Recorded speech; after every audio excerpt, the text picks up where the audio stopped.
तो जो पुराने लॉ थे ना उसमें बहुत सारी डेफिशिएंसीज थी। डेफिशिएंसी मतलब समझते हैं ना, कुछ कमियां थी। जैसे वैट जो था वो स्टेट लेवल का था। वैट किसका था? स्टेट का। तो महाराष्ट्र का जो वैट होता था ना उसका सेटअप गुजरात में नहीं मिलता था। तो महाराष्ट्र से अगर आपने गुड्स लिया और गुजरात में जाके बेचोगे तो महाराष्ट्र के वैट का आपको सेटअप नहीं मिलता था। मैं सर्विस प्रोवाइडर हूं तो मैं सर्विस टैक्स में रजिस्टर्ड हुआ करता था, which was a central law. और वैट किसका लॉ होता था? स्टेट का, महाराष्ट्र स्टेट का, और गुड्स के ऊपर लगता था। तो क्या सर्विस प्रोवाइडर गुड्स नहीं परचेज करता? लैपटॉप गुड्स नहीं। मैं चार्टर्ड अकाउंटेंट, तो मैं लैपटॉप लेता हूँ, कैमरा लेता हूँ, अपने ऑफिस के लिए एसेट लेता हूँ, फर्नीचर लेता हूँ, एयर कंडीशन लेता हूँ, उसके ऊपर मैं वैट भरता था। और वैट एक इनडायरेक्ट टैक्स था और मुझे भरना क्या पड़ता था? Service tax. तो मेरा सिंपल सा सवाल क्या रहेगा, क्या वैट सर्विस टैक्स के सामने सेट ऑफ होगा? कितना नॉनसेंस का क्वेश्चन है। वैट के सामने सेट ऑफ होगा, सर्विस टैक्स मतलब जो बिजनेस वैट में रजिस्टर्ड है और जो सर्विस लेते थे एज ए इनपुट, उनको सर्विस टैक्स का क्रेडिट नहीं मिलता था। और जो सर्विस में रजिस्टर्ड होते थे उनको वैट का क्रेडिट नहीं मिलता था। आपको समझ रहा है प्रॉब्लम क्या था? मैं मेन प्रॉब्लम आपको बता रहा हूँ। Same with excise duty. Excise was a central law, तो सेंट्रल का क्रेडिट स्टेट को नहीं मिलता था, स्टेट का क्रेडिट सेंट्रल को नहीं मिलता था। वो और आज भी मेंटेन किया है उन्होंने, आपको पता है। आज भी एचजीएसटी का क्रेडिट सीजीएसटी के सामने नहीं सेट ऑफ होता। समझ में आ रहा है? एचजीएसटी का क्रेडिट सीजीएसटी के सामने सेट ऑफ नहीं होता। एचजीएसटी के सामने ही होता है, सीजीएसटी का अभी भी उन्होंने वो मिक्स नहीं किया है, अभी भी वैसा ही है। वो एस का एस के सामने, सी का सी के सामने। तो प्लीज वो एक बात हमेशा याद रखो, सेंट्रल के क्रेडिट स्टेट में नहीं सेट ऑफ, क्योंकि दो अलग अलग गवर्नमेंट है भाई। सेंट्रल की गवर्नमेंट अलग है, स्टेट की गवर्नमेंट अलग है। ये होने के लिए एक होना चाहिए था, नेशनल जीएसटी बनना चाहिए था। लेकिन फिर मैंने क्या बोला, वो थ्योरी हो गई कि पूरा देश एक होना चाहिए, सारे लोग एक होने चाहिए। ये थ्योरी हो गई ना, सारे लोग एक होने चाहिए। आप देखो, देश एक है हमारा कि हम राज्यों में बटे हुए हैं? फिर राज्य एक है हमारा, क्या पूरा महाराष्ट्र एक साथ काम करता है? नहीं, फिर हम जिलों में बटे हुए हैं। क्या पूरा जिला साथ में काम करता है? नहीं, फिर तालुका में बटे हुए हैं। क्या पूरा तालुका एक साथ काम करके? नहीं, फिर विलेजेस में बटे हुए। क्या पूरा विलेज एक साथ काम करता है? नहीं, फिर वो क्या बोलते हैं, वो अपर साइड, लोअर साइड, फिर ये पार्टी वाले, वो पार्टी वाले, ये जात वाले, वो जात वाले, ये धर्म वाले, वो धर्म। तो मतलब विलेज भी बटा हुआ है। क्या आप जिस गली में रहते हो गली साथ में कुछ काम करती है? नहीं, वो भी नहीं सर, वो भी बटी हुई है। एक काम करते हैं, आपकी तो फैमिली साथ में रहेगी ना, पूरी जो खानदान आपका दादाजी का रहेगा, सारे भाई, सारे चचा, सारी चाची, सारी मासी, सब लोग साथ में काम। नहीं, वो भी नहीं सर, वो भी बटे हुए हैं। अच्छा, आपका घर, तो जो घर में 4 लोग रहेंगे वो तो साथ में कुछ करने का सोचते रहेंगे ना? नहीं सर, वो भी बटे हुए हैं। तो this is not united India, this is divided India. Let's accept the fact, ठीक है ना। कभी कभी कुछ जो कड़वे सच होते हैं ना, हम उसको एक्सेप्ट नहीं करते हैं। हम डिवाइडेड है तो है। हाँ, कुछ चीज़ों ने हमें साथ में रखा हुआ है, तो गांव लेवल पे हम कुछ है, थोड़ा प्रोटेक्शन होता है, थोड़ा सेफ्टी रहता है करके गांव लेवल पे हम साथ में हैं। तालुका लेवल पे कुछ बेनिफिट मिलती है तो तालुका लेवल पे हम साथ में हैं। तो बेनिफिट के लिए हम साथ में आ जाते हैं, रिस्पॉन्सिबिलिटी के लिए हम डिवाइड हो जाते हैं। तो this is how it is. तो हमारे देश में एक ही जीएसटी अगर होता तो सोचो ना, खाली जीएसटी होता तो कितनी तुम्हारी जिंदगी आसान होती। अकाउंटेंट लोगों, तुमको तो पता होना चाहिए ना, रिको नहीं करना पड़ता, सी के सामने क्या माइनस होगा, एस के सामने क्या माइनस होगा, आई के सामने क्या माइनस होगा, कुछ नहीं, खाली जीएसटी होता। इनपुट लेते, जीएसटी भरते, आउटपुट देते, जीएसटी पे कर रहा था, जीएसटी के सामने जीएसटी माइनस हो जाता। It would have been very easy. उसको नेशनल जीएसटी बोलते हैं जो कुछ देशों में है, या नेशनल वैट बोलते हैं जो कुछ देशों में है। लेकिन वो देश छोटे हैं, उसमें हमारे जितने डिविजन्स नहीं है। इंडिया एक देश नहीं है, इंडिया 27-28 देशों का एक बना हुआ देश है, और पॉपुलेशन भी उतना है। आपको पता है ना, we are on the top, मतलब कहीं तो हम लोग टॉप पे है। पॉपुलेशन तो पॉपुलेशन, ठीक है ना, नहीं है तो है।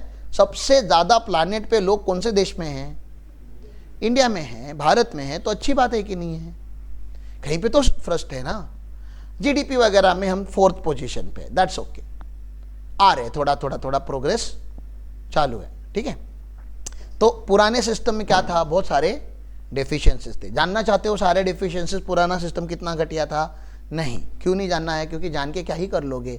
अब अभी वाला जो है वो जान लो और फिर 2 साल के बाद बोल देना पुरानी सिस्टम में ना डेफिशिएंसीज थी करके नया जीएसटी आया। समझ रहा है? तो जिस जोन में रहते हो, जिस पीरियड में रहते हो, उस पीरियड का लॉ पढ़ लो और आपके नजरों के सामने लॉ बदलेगा। क्योंकि मेरा लॉ परफेक्ट नहीं है, मेरा लॉ आसान नहीं है, सिंपल नहीं है। आपको जितनी गालियां देनी है दे दो, लेकिन यही लॉ है जो आप लोगों का घर चला रहा है। ठीक है? तो एक लेवल पे इसको एम्ब्रेस करो और दूसरे लेवल पे देखो कि हाँ, there is lot of scope of improvement. और आपको किसने बोला कि आप सजेशन नहीं दे सकते? आप लिखो, मिनिस्ट्री को मेल लिखो, ईमेल लिखो कि देखो लॉ में यहाँ पे चेंज हो सकता था, यहाँ पे चेंज हो सकता था, यहाँ पे। आप रिस्पॉन्सिबिलिटी लो ना as a citizen of India. And as a chartered accountant हमारी तो ये जिम्मेदारी ही बनती है कि लॉ में अगर कुछ इम्परफेक्ट है तो हमारी सीए इंस्टीट्यूट की there is a committee called indirect tax committee. हमें वो इनडायरेक्ट टैक्स कमिटी को अपने ओपिनियन देने होते हैं कि सर देखो ऐसा ऐसा इंप्रूवमेंट पॉसिबल है।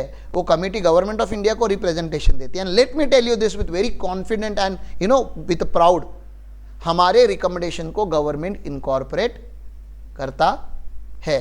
मतलब आपका जो ओपिनियन है वो वेस्ट नहीं जाएगा अगर आपने सच में कोई एक लॉजिकल बात अगर उनको बताई तो। लेकिन लोग कैसे, आपको ही पता है ना, चाय की टपरी पे खड़े रह के बड़ी गॉसिप करेंगे। रिस्पॉन्सिबिलिटी लेने की बात आएगी तो अरे तू आप रहने दो, क्या ही करना है, हाँ कर लेगी, कोई ना कोई तो ईमेल लिख ही लेगा ना। अपन वेट करते हैं। तो ऐसा बहुत सारे लोग वेट कर रहे हैं कि ये परफेक्ट कब बनेगा। बन रहा है, हर 3 महीने में, हर 2 महीने में एक सुपर अमेंडमेंट आ रही है। एक आध अमेंडमेंट ऐसे, तो जो मैं छोटी छोटी अमेंडमेंट हर 15 दिन में आ रही है उसकी बात नहीं कर रहा। एक 2 से 3 महीने के बाद जीएसटी का चेहरा चेंज होते जा रहा है। ऐसा कुछ तो नया लेकर आ रहे हैं जो हमने कभी सोचा नहीं था। तो आप लोगों को अभी जीएसटी क्यों पढ़ाना चालू कर रहा हूं मैं? क्योंकि अभी एक अच्छा खासा वर्जन उसका, एक बोलते हैं ना, एक अवतार बन चुका है। अभी पढ़ लो सारा GST, total GST start to end, पूरा पढ़ लो जीएसटी पूरा। कितना भी मेहनत लगने दो, 50 के 100 घंटे लगने दो, चलो पढ़ लो। मेरे से समझता है मेरे से पढ़ो, मेरे से नहीं समझता, जो नहीं समझता उतना कॉन्सेप्ट यूट्यूब पे पढ़ लेना। जो कॉन्सेप्ट में बोलूंगा मान लेते, तुमको नहीं समझा, आप नहीं अटेंड करके थे लेक्चर और हमारा रिकॉर्डिंग भी नहीं है, कहीं से तो पढ़ लो। लेकिन एक बार जीएसटी पढ़ के पूरा, एक तो लॉ ऐसा रखो अपनी जिंदगी में जिसको स्टार्ट टू एंड पूरा पढ़ लिया। ये समझ में आ रहा है? उसके बाद जब जब अमेंडमेंट्स आएंगी मुझे आके बोलो, सर अमेंडमेंट आ गया, नहीं समझ रहा, आप फटाक से क्या कर लो, खाली अमेंडमेंट का लेक्चर ले लो। तो लाइव लेक्चर में भले आज ऑडिट का मॉड्यूल चालू है, आप बोलो कि कुछ जीएसटी में कुछ एक नोटिफिकेशन आया हुआ है या कोई केस लॉ आया हुआ है, कोई बड़ी बड़ी सुप्रीम कोर्ट की जजमेंट आई है, सर उतना बता दो। तो होगा कि आपका जब पूरा बिल्डिंग रेडी हो जाएगा ना, जीएसटी का पूरा हर फ्लोर रेडी हो जाएगा ना, तो उसमें छोटे मोटे वेरिएशन लाने के लिए मुझे ज़्यादा टाइम नहीं लगेगा। And let's have the vision कि आने वाले 2 से 3 साल में let's become one of the best tax consultancy firm, tax and law दोनों, मतलब केसेस हैंडल करने वाली, लिटिगेशन हैंडल करने वाली, one of the best firm. क्योंकि हमारे जूनियर को भी लॉ पता है ना, लॉ पता है, लॉ मतलब section, sub section, clauses, juniors को पता है, तो ऑब्वियसली सीनियर्स को तो पता होगा ही। तो क्लाइंट को नोटिस आने के बाद सब लोग किसी ना किसी परफेक्ट इंसान को ढूंढते हैं। वो जो परफेक्ट होता है ना, वो कभी परफेक्ट नहीं होता, वो खाली बाकी लोगों से बेटर होता है। और बाकी लोगों से बेटर होना मतलब, जैसे आज आपके पास जीएसटी फाइलिंग का काम आता है, आपके पास जीएसटी पेमेंट का काम आता है, ईवे बिल बनाने का काम आता है कि नहीं? वो बेसिक्स हो गया। मैं चाहता हूं आपके पास या जीएसटी रजिस्ट्रेशन, कैंसलेशन, अमेंडमेंट का काम आता है, वो भी अच्छा कर रहे हैं हम, और अच्छा खासा पैसा भी कमा रहे, किसी से 3,000 किसी से 5,000 रुपया ले रहे हैं। We are making good money, but it's not awesome money. आपके पास महीने के अगर 10 नोटिस आ गए तो कितने आएंगे पता है आपको?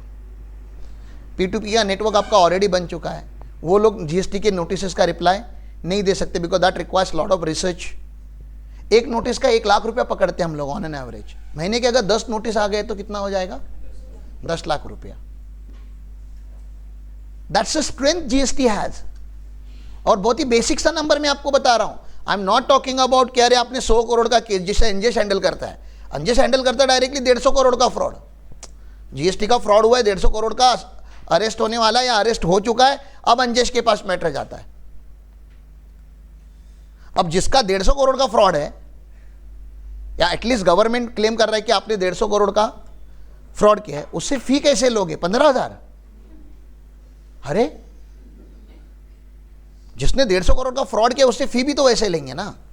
तो वैसा एक तेजस्वी इंसान आपको कभी ना कभी रास्ते पे मिल जाएगा जो आपको करोड़पति बना के छोड़ देगा, लेकिन आपको मार्केट में तब तक नाम बनाना पड़ेगा। तो फाइलिंग एंड रजिस्ट्रेशन पे हमने अपना नाम, रिकॉर्डेड लाइन पे पूछ रहा हूं, फाइलिंग रजिस्ट्रेशन पे हम लोगों ने अपना एक अच्छा नाम बना दिया है। We are best and I feel proud on you guys. मतलब कंसल्टेंसी टीम को मैं कभी अप्रिशिएट नहीं करता, रिकॉर्डेड लाइन पे कर रहा हूं कि जीएसटी रजिस्ट्रेशन का जो काम हमारे ऑफिस में होता है जिस तरीके से, उस तरीके से मैंने किसी ऑफिस में, मैं इतने चार्टर्ड 300 प्लस चार्टर्ड अकाउंटेंट के डायरेक्ट कांटेक्ट में हूं, किसी के ऑफिस में वो लेवल ऑफ कमिटमेंट, डेडिकेशन नहीं देखा जो हमारे ऑफिस में होता है। Filing we are the best. मैं चाहता हूं कि अभी वो हो चुका है ना, वो लेवल हमने क्रॉस कर लिया है, अभी रेडी हो क्या अगली लेवल के लिए, जहां पे आपके छोटे मोटे डाउट नहीं आने चाहिए। आरसीएम का पेमेंट कैसे करेंगे, आरसीएम का सेट ऑफ कैसे लेंगे, रजिस्टर्ड टू अनरजिस्टर्ड क्या होता है, ई कॉमर्स ऑपरेटर क्या होता है, अमेजॉन के जो वेंडर होते हैं उनका जीएसटी कैसे जाता है, ओला उबर वालों का जीएसटी कैसे जाता है, ई कॉमर्स ऑपरेटर मतलब क्या होता है। Let's go to the next level ना। लेवल 1 आपको आ चुका है, ट्रेडर, मैन्युफैक्चरर, सर्विस प्रोवाइडर आपको समझ में आता है। देयर आर कॉम्प्लेक्स बिजनेस,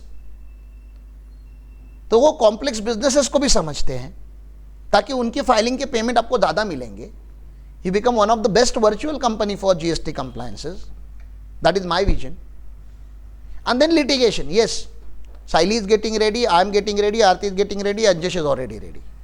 3-4 लोग हो गए हमारे लिटिगेशन हैंडल करने के लिए बेस्ट, और आने वाले दिनों में हमें ट्रैवल करने की जरूरत नहीं क्योंकि सारे कोर्ट्स भी कहाँ पे शिफ्ट होने वाले, वर्चुअल वेयरिंग पे शिफ्ट होने वाले। तो उसके पहले तैयारी करते हैं, 1-2 साल और थोड़ा और कसते अपने आप को, और थोड़ा परफेक्ट बनाते, सुप्रीम कोर्ट के केसेस पढ़ते हैं, हाई कोर्ट के केसेस पढ़ते हैं। Let's understand the very deep knowledge base of GST कि हमारे पास अगर कोई क्वेरी आता है, हमारे पास अगर कोई नोटिस आता है, तो ऐसा नहीं होना चाहिए कि हमारे पास उसका आंसर नहीं है। We should be the full and final stop. अगर हमारे पास उस चीज का आंसर नहीं है मतलब वो आंसर एग्जिस्ट नहीं करता। We have to go to that extent and it takes time. GST को अपनी भगवत गीता समझ लो, अपना कुरान समझ लो, अपना बाइबल समझ लो, अपना एक रिलीजियस ग्रंथ समझ लो। रोज सुबह उठ के 15 मिनट, 20 मिनट, 1 घंटा, वैसे तो बोला जाता है कि अगर आपको महान बनना है किसी सब्जेक्ट में तो डेली 3 घंटा उस सब्जेक्ट के बारे में पढ़ना है।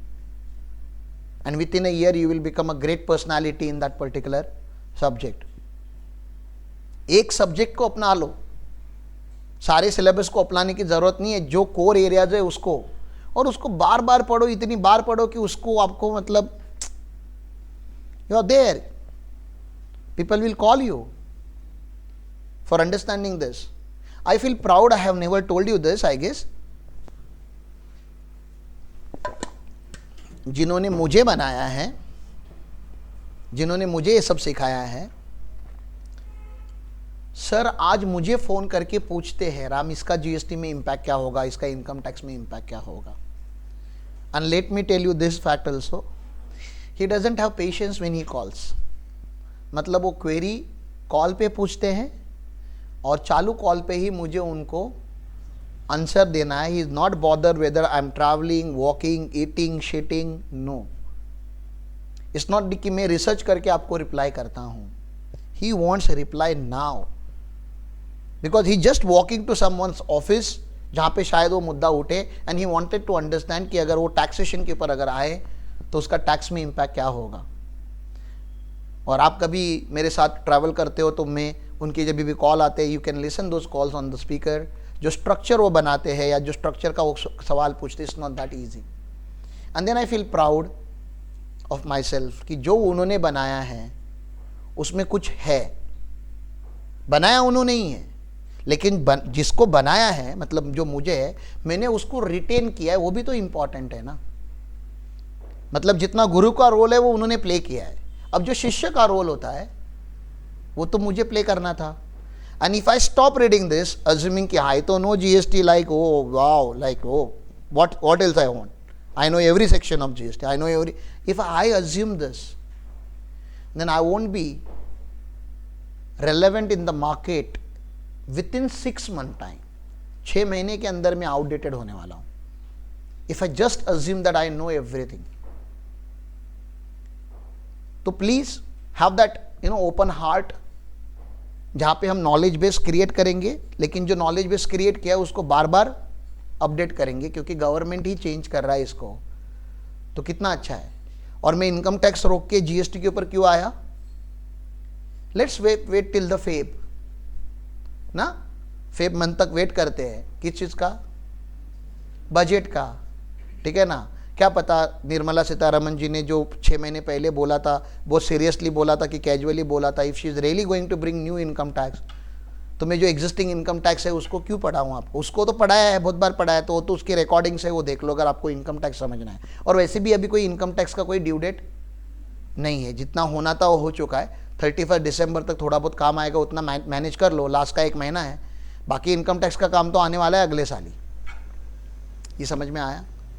तो हम लोग जीएसटी क्यों कंप्लीट कर रहे हैं? तो जीएसटी करेंगे, फिर टीडीएस करेंगे, पहले जीएसटी करेंगे, फिर अकाउंटिंग, ऑडिटिंग, जो जो मॉड्यूल्स हमें प्रैक्टिकल लाइफ में अभी यूज होने हैं उनको प्रायोरिटी पे लेके मैं खत्म कर रहा हूँ। और आप देख लो मैं करना क्या चाहता हूँ, जितने मॉड्यूल्स है ई पैक के, मैं सारे मॉड्यूल ऑन करके रख रहा हूँ, सारे मॉड्यूल का बेसिक कवर करके रख रहा हूँ, ताकि बेसिक्स कवर हो जाए।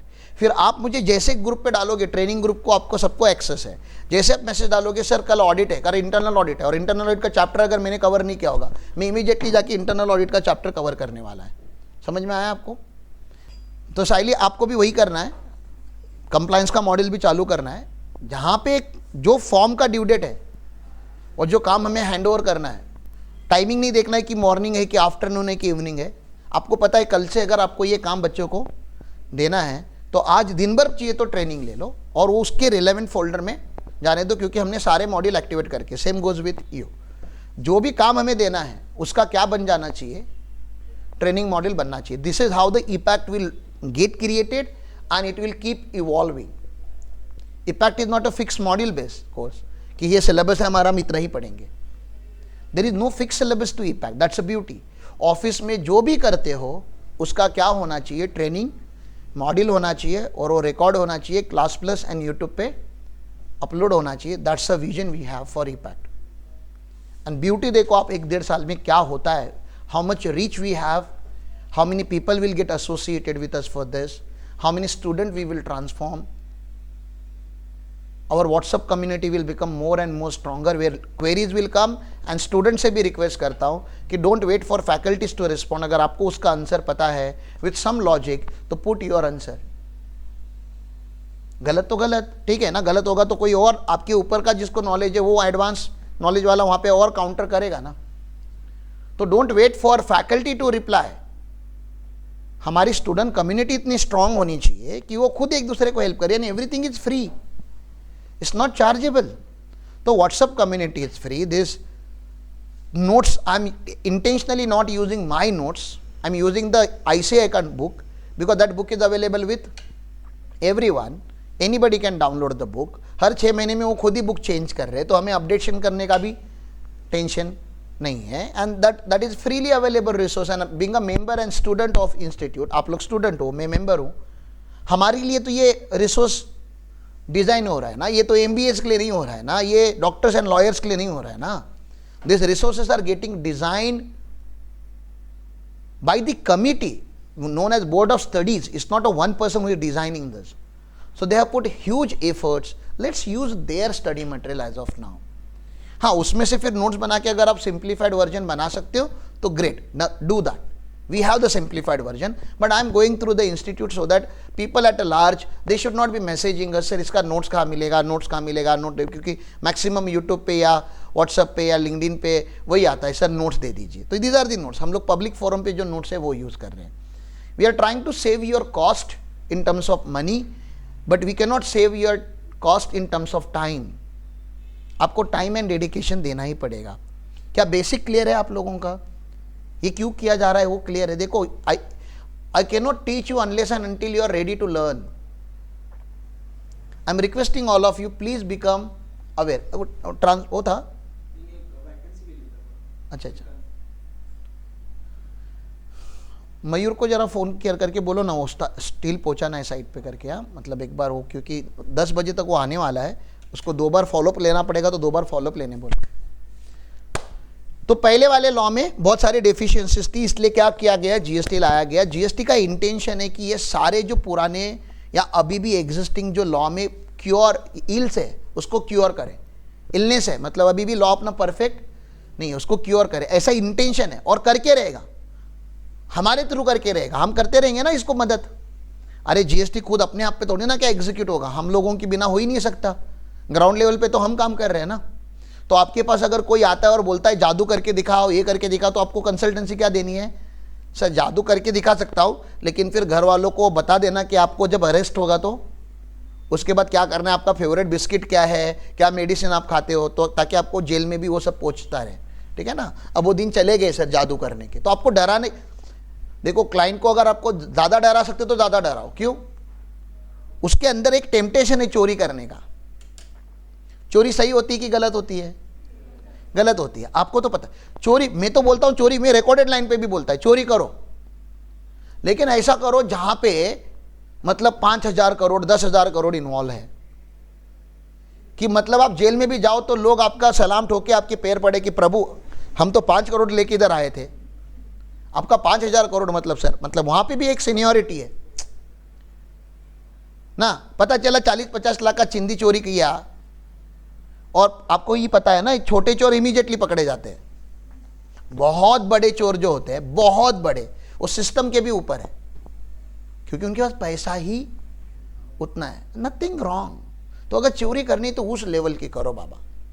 मॉरिशस में बिजनेस लगाओ, सिंगापुर में ब्रांचेस खोलो, ठीक है ना, दुबई में रखो, और ऐसा पैसा पूरा ऐसे पूरे ग्लोब में घुमाओ।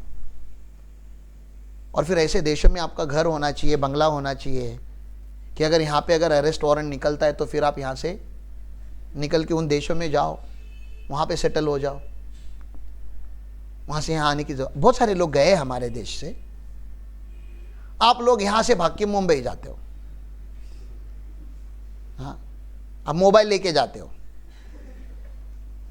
गवर्नमेंट सेकेंड टू सेकेंड देख रहा है आपको, अच्छा अभी नाश्ता कर रहा है, अभी सुसु कर रहा है। आधार से कनेक्टेड हो, जहां पे भी जाओगे आधार से जो भी कनेक्टेड है आपका, कुछ तो यूज करोगे, कहीं पे ड्राइविंग लाइसेंस यूज करोगे, कहीं पे पैन यूज करोगे, कहीं पे बैंक अकाउंट यूज करोगे, और कहीं पे गलती से फिंगरप्रिंट भी मिल गई तभी भी वो लोग पकड़ लेंगे ना। तो हमारे देश के एजेंसीज को उतना भी अंडर एस्टिमेट मत करो जितना पहले से करते आए। वाह कौन पकड़ता है, सब एडवांस हो रहा है, खाली जीएसटी नहीं। तो आपके पास अगर क्लाइंट आता है झोल करने के लिए, तो आपको बताना है उसको कि सर मत कीजिए, ये आपका पहला रिस्पॉन्सिबिलिटी है। ठीक है।